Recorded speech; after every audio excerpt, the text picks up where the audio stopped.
Shalom, selamat bergabung dalam program Baca Alkitab setiap hari. Saya berdoa semoga Bapak Ibu Saudaraku semua diberkati Tuhan melalui pendengaran dan perenungan firman Tuhan setiap hari. Selamat mendengar dan merenungkan. Tuhan Yesus memberkati.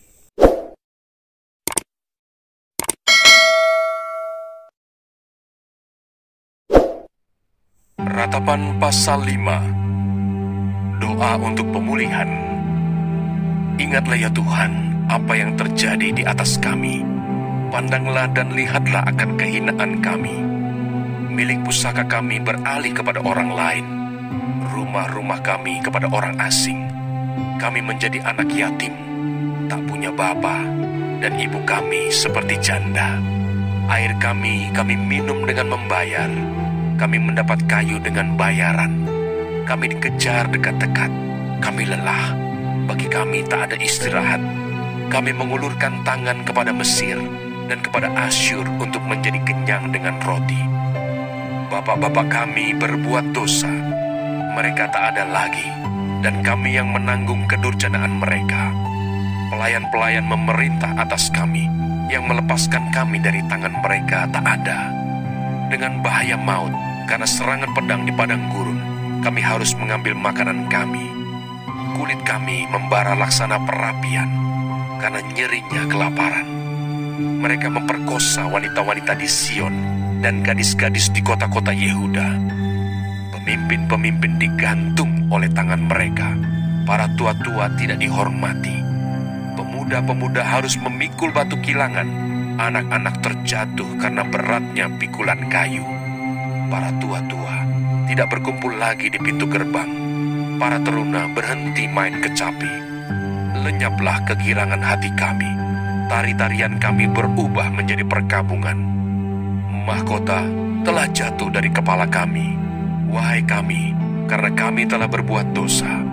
Karena inilah hati kami sakit. Karena inilah mata kami jadi kabur. Karena bukit Sion yang tandus, di mana anjing-anjing hutan berkeliaran. Engkau ya Tuhan, bertahta selama-lamanya. Tahtamu tetap dari masa ke masa. Mengapa Engkau melupakan kami selama-lamanya, meninggalkan kami demikian lama? Bawalah kami kembali kepadamu ya Tuhan, maka kami akan kembali. Baharuilah hari-hari kami seperti dahulu kala. Atau apa Engkau sudah membuang kami sama sekali? Sangat murkakah Engkau terhadap kami?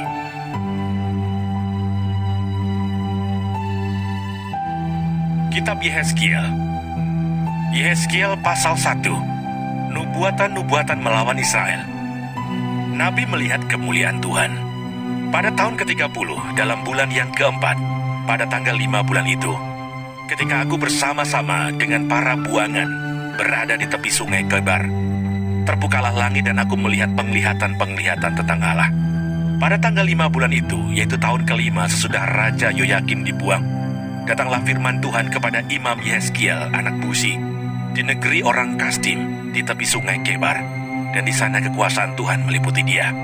Lalu aku melihat, sungguh, angin badai bertiup dari utara dan membawa segumpal awan yang besar dengan api yang berkilat-kilat, dan awan itu dikelilingi oleh sinar. Di tengah-tengah api itu kelihatan seperti suasa mengkilat.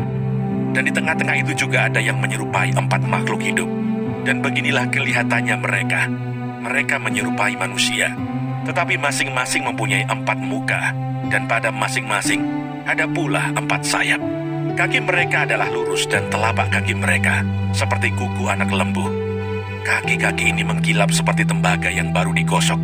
Pada keempat sisi mereka, di bawah sayap-sayapnya, tampak tangan manusia. Mengenai muka dan sayap mereka berempat adalah begini. Mereka saling menyentuh dengan sayapnya. Mereka tidak berbalik kalau berjalan. Masing-masing berjalan lurus ke depan. Muka mereka kelihatan begini. Keempatnya mempunyai muka manusia di depan, muka singa di sebelah kanan, muka lembu di sebelah kiri, dan muka Raja Wali di belakang. Sayap-sayap mereka dikembangkan ke atas. Mereka saling menyentuh dengan sepasang sayapnya, dan sepasang sayap yang lain menutupi badan mereka. Masing-masing berjalan lurus ke depan. Ke arah mana roh itu hendak pergi, kesanalah mereka pergi. Mereka tidak berbalik kalau berjalan.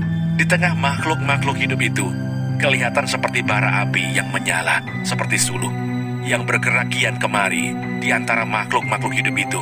Dan api itu bersinar, sedang dari api itu kilat sabung menyambung. Makhluk-makhluk hidup itu terbang ke sana kemari seperti kilat. Aku melihat, sungguh, di atas tanah di samping masing-masing dari keempat makhluk-makhluk hidup itu ada sebuah roda. Rupa roda-roda itu seperti kilauan permata birus, dan keempatnya adalah serupa. Buatannya seolah-olah roda yang satu di tengah-tengah yang lain. Kalau mereka berjalan, mereka dapat menuju ke 4 jurusan. Mereka tidak berbalik kalau berjalan. Mereka mempunyai lingkar, dan aku melihat bahwa sekeliling lingkar yang keempat itu penuh dengan mata. Kalau makhluk-makhluk hidup itu berjalan, roda-roda itu juga berjalan di samping mereka. Dan kalau makhluk-makhluk hidup itu terangkat dari atas tanah, roda-roda itu turut terangkat. Ke arah mana roh itu hendak pergi, kesanalah mereka pergi. Dan roda-rodanya sama-sama terangkat dengan mereka. Sebab roh makhluk-makhluk itu berada di dalam roda-rodanya. Kalau makhluk-makhluk hidup itu berjalan, roda-roda itu berjalan. Kalau mereka berhenti, roda-roda itu berhenti. Dan kalau mereka terangkat dari tanah, roda-roda itu sama-sama terangkat dengan mereka. Sebab roh makhluk-makhluk hidup itu berada di dalam roda-rodanya. Di atas kepala makhluk-makhluk hidup itu ada yang menyerupai cakrawala, yang kelihatan seperti hablur es yang mendahsyatkan, terbentang di atas kepala mereka. Dan di bawah cakrawala itu, sayap mereka dikembangkan lurus, yang satu menyinggung yang lain, dan masing-masing mempunyai sepasang sayap yang menutupi badan mereka. Kalau mereka berjalan, aku mendengar suara sayapnya seperti suara air terjun yang menderu, seperti suara yang maha kuasa, seperti keributan laskar yang besar. Kalau mereka berhenti, sayapnya dibiarkan terkulai. Maka kedengaranlah suara dari atas cakrawala yang ada di atas kepala mereka. Kalau mereka berhenti, sayapnya dibiarkan terkulai. Di atas cakrawala yang ada di atas kepala mereka, ada menyerupai tahta yang kelihatannya seperti permata lazurit. Dan di atas yang menyerupai tahta itu, ada yang kelihatan seperti rupa manusia. Dari yang menyerupai pinggangnya sampai ke atas, aku lihat seperti suasa mengkilat, dan seperti api yang ditudungi sekelilingnya. Dan dari yang menyerupai pinggangnya sampai ke bawah, aku lihat seperti api yang dikelilingi sinar. Seperti busur pelangi yang terlihat pada musim hujan di awan-awan, demikianlah kelihatan sinar yang mengelilinginya. Begitulah kelihatan gambar kemuliaan Tuhan. Tatkala aku melihatnya, aku sembah sujud, lalu ku dengar suara Dia yang berfirman.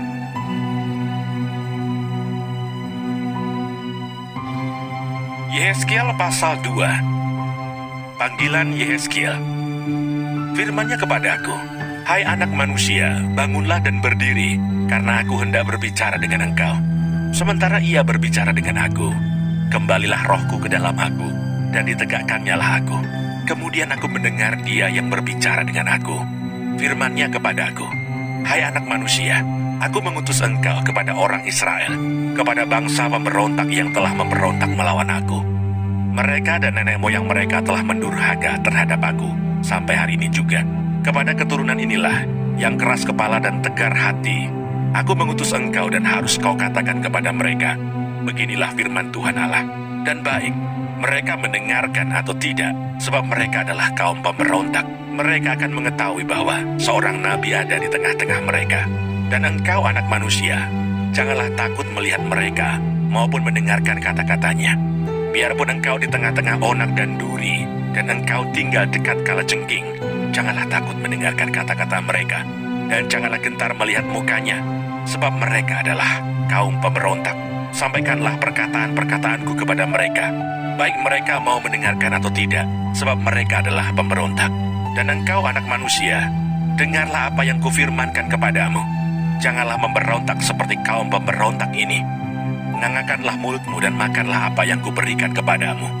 Aku melihat, sesungguhnya ada tangan yang terulur kepadaku, dan sungguh dipegangnya sebuah gulungan kitab, lalu dibentangkannya di hadapanku. Gulungan kitab itu ditulisi timbal balik, dan di sana tertulis nyanyian-nyanyian ratapan, keluh kesah, dan rintihan.